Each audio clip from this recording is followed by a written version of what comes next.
Эркинбек Кураймович, 2019-жылы мына айыл чарбасы финансылоо боюнча долбоордо 2018 караганда 500 миллион сомго жакын аз акча бөлүнүптүр да. Эмне үчүн азайып кетти? 2019 жылы 471 миллион сомго азайыптыр 2018 караганда. Эмне үчүн азайды бул? Талап болбой калдыбы же бюджет акча бере албай калдыбы? Дұрыс, бұл бойынша ФСК 7 бойынша чын айтканда бүгүнкү күндө иштер болуп атат дагы элечи. Жок, мен сурап атам, 2018 караганда 471 миллион сом аз бөлүнүптүр акча. Эмне үчүн аз бөлүндү 2018 караганда? Финанс министринен сураш керек. Финанс министри барбы анда? Саламатсыздар, мен финанс министринин өкүлү Долбеков Элдияр. ФСК 7-ге 2019 жалпы субсидия боюнча бул айыл чарба каржылоо долбооруна 762 миллион берилген. 2018 жылы 816 миллион сом берилген. 2020 жылга 600 миллион сом бюджетте каралган. 2019 неге азайып кетти деп сурап атам мен. 2018 караганда салыштырмалуу. Бюджеттен каралган сумма бүт толугу менен бул Исаев деген министрдин орун басары ким? Сиздин колуңуз менен кат келип атат да мына ушул жерде ушундай маалымат турат. 2019 жылы 2018 караганда 417 миллион сом акча аз бөлүндү деп азайды. Мен себебин сурап атам да. Эмне талап болбой калдыбы же дыйкандарга керек болбой калдыбы? Бул жерде бүт коюлган сумма бүт бардыгы төлөнүп берилген. Бул жерде сумма азайган эмес. Мына кат жазам Исаевден. Эмне үчүн азайып кетти ушу сумма? Дыйкандар сурабай калдыбы ошону? Себебин айтсаңар? Депутаттар бул маселени биз карап чыгып, Минфин менен чогуу карап чыгып жооп береличи азыр. Жок, кантип сиз карап чыгасыңыз? Сиз мен сурап атам, элементарный акча аз бөлүнүптүр, мурунку жылга караганда. Дыйкандар сурабай атабы же талап кылбай атабы, ага талап жокпу, ушуну билбейсиңерби? Эркинбек Кураймович, сиз билесизби айыл чарбасына бөлүнүп аткан акчалардан эмне үчүн азайып кетти 2018 караганда 2019 жылы 471 миллионго? Бул айыл чарбасын каржылоо деген долбоорлордо транш менен берилет да. Азыр мына ушул 2000 ФСК 7-де азыр мына 2020 жылдагы кийинки транштар болуп, мен ойлойм ушул сумма былтыркы караганда төмөн болбойт депчи. Азыр 2019 эмнеге азайды 2018 караганда? Жок, азырда транш бар деп атам да, мына 2020-га транштар бар да, мына жалып турат. 2020 жылдагы 292,4 миллион план коюлган, субсидия берилет банктарга депчи. Силер сиз түшүнбөй атасыздар, мен дагы түшүнбөй калдым силерди. Өзүңөр ушул нерсени билбесиңер эми уят да. Эркинбек Кураймович, сиз министр болуп атканда мен сизге суроо бердим эле.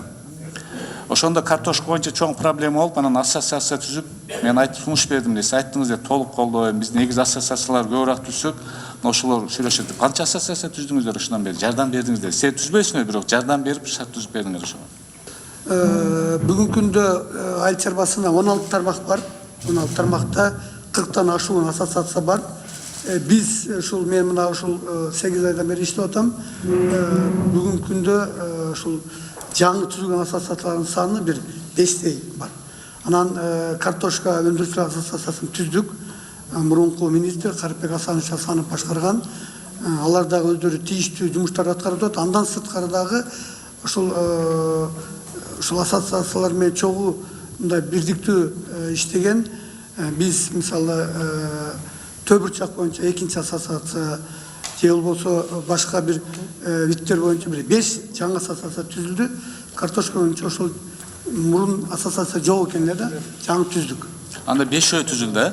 Мына ошого силер жардам берип чогуу иштешип атасыздар да? Чогуу иштешип атабыз. Бүгүнкү күндө эң чоң ассоциациялардын бири бүгүн ассоциация агропромышленный комплекс деп аталат. Бир мындай бутунда турган чоң бүгүн объемдуу иштеп аткан ишканалар, мисалы мына Кошой, Кайыңдакан, Атал групптар биригип чоң ассоциация түздү.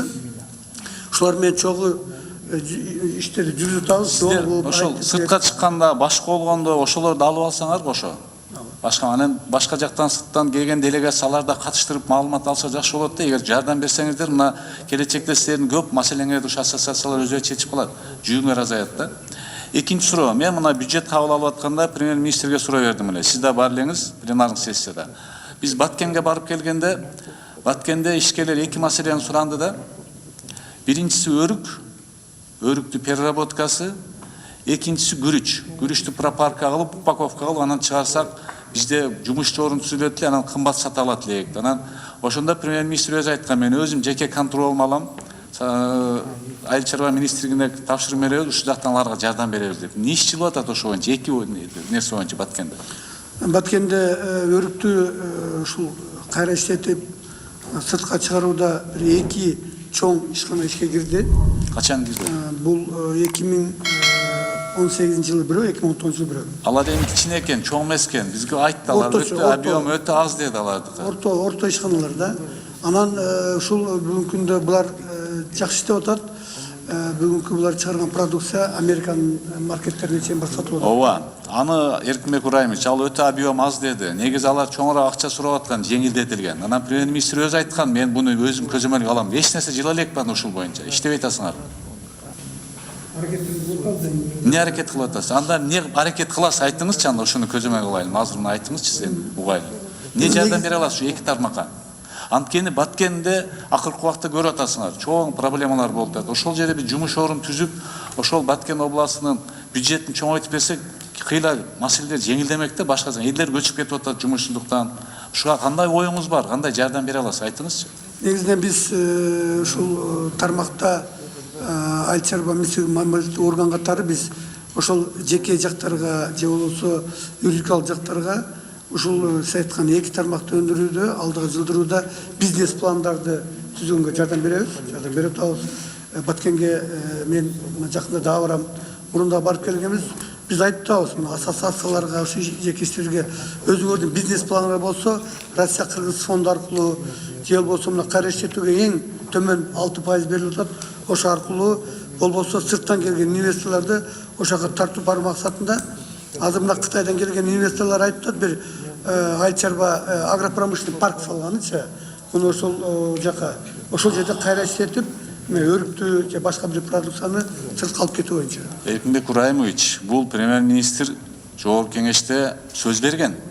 Эч нерсе жыла элек экен, бирок биз буну дагы сурайбыз. Буну колго алып туруп, аларга барып, ошол жерден жолугуп, кандай жардам берем деп иштеңиз бул боюнча.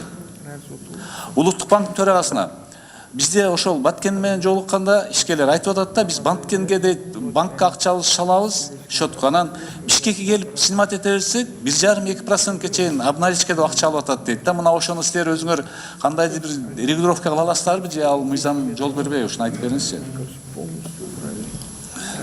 Сурооңузга рахмат. Бул эми эменди караш керек да. Кардар кайсы банкка салды, кайсы банктан алды да.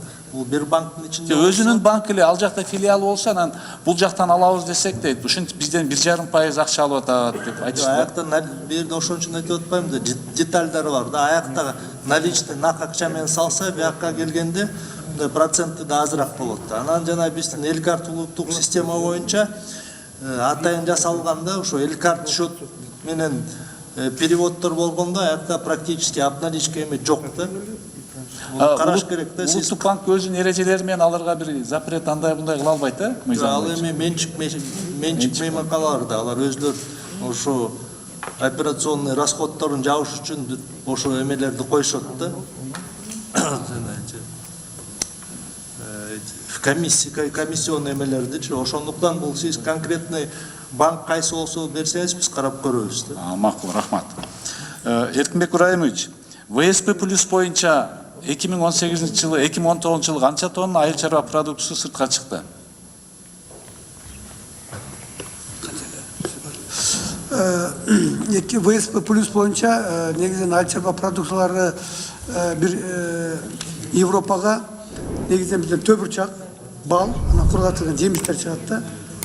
Эми бул төбүрчак ВСП плюс баргычак деле чыгып атканда, болгучак делечи. Эмне ушулдан эмнени силер колдонуп калдыңар ушул шарттан?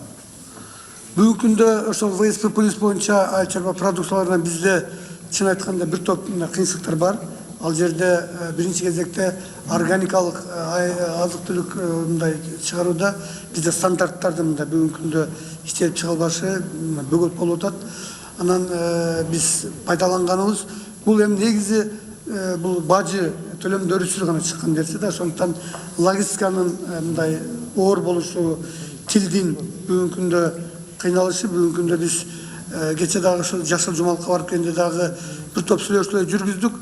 Бирок мындай кыйынчылык бар. Ага караганда салттуу болгон Евразиялык экономикалык биримдиктин өлкөлөрүнө мына быйыл почти 1 миллион тонна айыл чарба продукция чыгып жатат. Анда ВСП плюс боюнча ачканда иш чок, анда иш болбой атат. Биз былтыр Австрияга бардык, биздин бир кыргыз жигит ошол жака магазин ачып 40 тонна сок алып барыптыр. Бул боюнча маалыматыңыз жокпу сиздин, Сок Австрияга. Ошо ВС плюс боюнча алып барыптыр. Мен бүгүн эртең менен ошо Австриядан жанагы МПК менен келдим, ошо алар менен жолугуштум. Бирок ал жер аларда эң эскиси мындай переработка боюнча оборудование бияка коюп бергенге болуп атат да. Анан кийин ошол тиги кайра иштетүү боюнча оборудование мындай основном эң негизги ошол экен, тиги көбүнчөсү ошо туризм менен баштады да. Рахмат. Исешенкулович, бул жерде мындай сөз менен эле болуп, бир конкреттүү түрдө жооп аз болуп атат да. Биз кандайдыр убакыттан кийин кайра карайлы бул маселени, даярданып келсин. Жалпы эле сөз менен эле бир конкреттүү бир иш чара жөнүндө маалымат жок да. Рахмат.